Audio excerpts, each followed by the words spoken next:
Welcome back to another Cabral House Call. Thank you everyone for tuning in. On our last episode, I basically just debunked why carb loading for performance is just a myth. And the reason I'm saying that is because when you look at the science, when you look at the amount of glycogen your liver can hold, the amount that's in your bloodstream, the amount your muscles can hold, by overloading on pasta that night before, 2 days before, can actually hurt your performance. So definitely tune in the last episode where I give you alternatives. I tell you how to boost your performance on race day without having to overeat those few days before. And this way works even better. All right, so let's get into today's questions. It's Training Thursday, so we're always answering all your exercise, all your fat burning related questions, your performance-based questions. Definitely keep them coming. Today's first question is from Daniel. Daniel is asking, I'm a high-level triathlete and compete seasonally. What's the best way for me to set up my program for cardio versus strength days? Okay, so let's talk then about off-peak versus peak season. So I'm going to talk about off-peak, which is the most important to Daniel right now. When you're in your off-peak, what you're going to want to do is add in a little bit more strength training. So everyone's always talking about, well, I need to swim more as a triathlete. I need to bike more. I need to run more. Well, that's not necessarily the case. You actually need to get more out of your body before you ramp up your total volume. So when I'm working with a triathlete, any triathlete, high level or just amateur, what we're doing is we're first strengthening the body. I need to get you to produce more power from your hamstrings and glutes, basically your hip region, when you're on the bike and when you are swimming and when you are running. Because most people, triathletes and runners, are notorious for this, are trying to just use their calves and quads.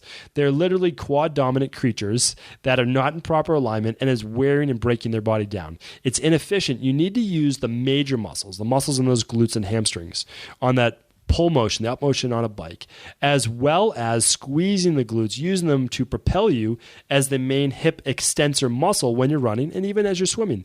So that's what you need to maximize first. How do you do that? Well, plyometric training is fantastic. Box jumps, absolutely fantastic. Olympic lifts like cleans, great. And then your major lifts. You've heard me mention them before, but they're your squats, they're your deadlifts, they are your Romanian deadlifts as well, step-ups and lunges. So I like a lot of one-legged exercises for athletes such as cyclists or runners, and that's because I want to get you in that one leg, and I want to make sure that everyone's dominant on one side, and I want to make sure that you are strengthening both sides so that you can put out more power. All right, that just makes sense. But I just want to tell you, Daniel, this works so well that if you're not doing it right now, you don't even have to increase your volume, and I guarantee all of your times will improve. So focus on, I would say, 3 days of strength training during your off season, and then you can just add in your own triathlete-based training from there. And also, you're going to want to kind of differentiate days. Some days will be really heavy days. Some days will be more higher volume days, and you'll just build your recovery around that. Hopefully that answers that question and gives you a little bit of insight on how I design those programs as well. All right, Fred M is up next. Fred is asking, can you still gain muscle over the age of 40? All right, excellent question. So many men are told, and women, that you are not able to gain muscle past a certain age because testosterone levels aren't there. Atrophy sets in faster than hypertrophy, which just means you lose more muscle rather than gaining it. But this is not true. This is true for the general population. Absolutely. Absolutely true. And the reason is they are sedentary, and women, men included, but men at just a smaller rate, you're losing about 5 pounds of muscle mass per decade. That's pretty scary. I mean, when you look at it that way, this is over the age of 35, you are losing the thing that keeps your whole body strong, that keeps it burning calories, that keeps you producing energy. So it's really, really important that you do your strength training 2 to 3 days per week. Resistance training, you don't have to load up with a ton of weight, but you do have to take those muscles to some type of fatigue or failure. It's just really, really important. People underestimate the importance of this. When you exercise, it signals in your body so many different anti-aging based benefits. So it can help with telomere lengths, which is these lengths on the end of essentially your DNA, your cells, which is allowing for better replication. I'm not going to get into the science behind that, but what I will tell you, because I don't want to bore you with it, is that by exercising, you're basically signaling to your body you need to stay young. Your body's active, it's young, it needs to keep producing those hormones. And you can do a lot through good nutritional supplementation on boosting your own natural testosterone levels, DHEA, all of those things which are going to favor putting on muscle. So keep your nutrition good. Make sure you're getting at least your half your body weight in grams of protein per day. I think that's pretty much all you need. You can gain more if you want, but just make sure you're digesting your food. I'd say that's even more important, that you're getting the max amount of amino acids out of that you're getting proper recovery, that you're getting your sleep, that you're getting good nutrition, and that you're making sure that you're getting all of your vitamins and minerals that you do need. So, Fred, that will absolutely help you to continue gaining muscle over the age of 40. Beverly is up next. Beverly is our last question of the day. She says, I'm in the process of hiring a personal trainer. Any tips on who best to choose? Okay, excellent question. I've been hiring personal trainers since 2003. Yes, 2002, 2003, somewhere around there. So here's how I went through the process. In the very beginning, I always hired based on education and degree. So I would hire personal trainers with master's degrees in exercise physiology. I would hire only exercise physiologists. I would hire, the top level people, whatever it meant, in terms of education. But what I found is that they lacked, now again, this is total generalization. And right now my practice, half of the personal trainers are still masters or half are exercise physiologists. So this isn't everyone, of course.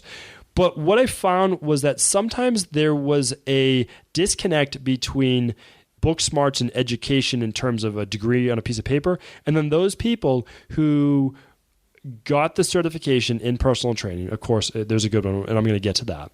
And then went on to read a lot on their own, did a lot of that self-education that looked more into nutrition, that looked more into life coaching, all the other things that a client needs. Because when you only go for exercise physiology, you're only understanding the exercise component of it, how the body works, the kinesiology part of it, all of the parts of the anatomy of a client's, what they're working when they're doing a particular exercise. All that vitally important. Don't get me wrong. You have to have proper and safe exercise technique. However, so much about helping a client, I now realize, and for the past decade, I've only been hiring based on a trifecta, basically, a person's compassion, a person's ability to care for another person and their own results.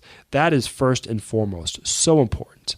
Because if you cannot show a person and genuinely care for another person that you are in care of or in charge of that person's health, wellness, and weight loss, or just body transformation in general, you're not going to be able to help them affect change. It's not just about going through the motions. It's about having someone that's going to help you stay accountable. That's so important. That's going to be someone who's going to be there to support you when times get tough, because it might be easy in the beginning and then gets a little bit more challenging when you plateau. Who's going to be there? Who's going to have your back? They're the person that you can count on when you need advice, or someone to turn to when you're having a difficult time with your weight loss. And you can't learn that in school. It just doesn't happen. The same with doctors. They don't teach you compassion in school. They don't teach you what it's like to see someone going through, the worst of it in their life, how it's affecting their family, how it's affecting their job, their social life, how they think, all of those specific things that can't be taught. So I have to look for that in a person. I need to make sure that that person has the same passion for this industry that I've seen in my own self and I've seen in others who are the most successful at helping other people to affect change. All right. Then after that, I'm looking for their education and their certification. I look for people to have a couple of years of experience when I'm hiring them in my own practice. And I'm also looking for someone that is National Academy of Sports Medicine certified or ACSM certified, so American College of Sports Medicine, that I'm also a member of, and National Academy of Sports I'm a member of, and this last one, the National Strength and Conditioning Association, NSCA. So all of those, I don't have any, I literally have no affiliation, meaning like to promote them. I really don't. I make, there's no dollars made or anything like that, but they are the top three. So if your personal trainer is certified through one of those, NASM, ACSM, or NSCA, and if you go to our show notes page, I will certainly link that up for you. So I'll just link up the three different organizations. That's who we go with. You have to have that minimum certification because those are the three best. There are over 300 personal certifications out there. A lot of them you can just do online with someone else maybe taking the test for you, whatever it might be. Now, that doesn't mean that the personal trainer who just got one online or had them sent to it, whatever it might be, is not a good personal trainer. They could be phenomenal. And so you do want to also look for referrals from friends as well. But I like to at least have a starting point. Go look for the NASM, look for the ACSM or the NSCA. And then meet with that person. It should be a complimentary consultation. Talk with them. See if they're the right fit for you. If you believe that they're going to help you take your results to the next level. Have they done it with other people? Do they have success stories? I mean, that's what we essentially do in my practice, is that we're just proving ourselves. We're proving our worth to each and every individual. We understand that they're making a commitment, and we want to make that same commitment back to them. That's what you're looking for from a personal trainer in your area. And if you're in the Boston area, we absolutely would love to sit down and just talk with you about what we offer and see if it's the right fit for you. If it's not, then it's no problem at all, and we still give you our recommendations of what we believe will help you reach your goals free of charge. We feel that it's our duty, it's our mission to promote overall health, wellness, and body transformation with everyone that is interested in achieving those goals. Thank you, everyone, for once again tuning into another Cabral House Call. I'll talk with you soon. Before you go, I wanted to make you aware that as a loyal listener to the Cabral concept, I want to make sure I'm always providing with great real-world usable content and rewarding you with listener-only specials. So for the month of April, my goal is to help you involve more of your family and friends and even coworkers in their quest to lose weight and get well. And I believe there is no better way to do that than through the Dr. Cabral Detox. You lose 5 to 10 pounds in your first 7 days and improve your overall well-being, guaranteed. So this month, I'm going to take $20 off the 14 or 21-day Dr. Cabral Detox so that you can share the 14-day with one friend or family member and the 21-day with 2 friends or family members. It's more motivating to do the detox with someone else, and I know you'll both be happy you did. Come join our Dr. Cabral Detox community and change your body, change your life. To take your $20 off, just enter the promo code APRIL20, all lowercase, at checkout.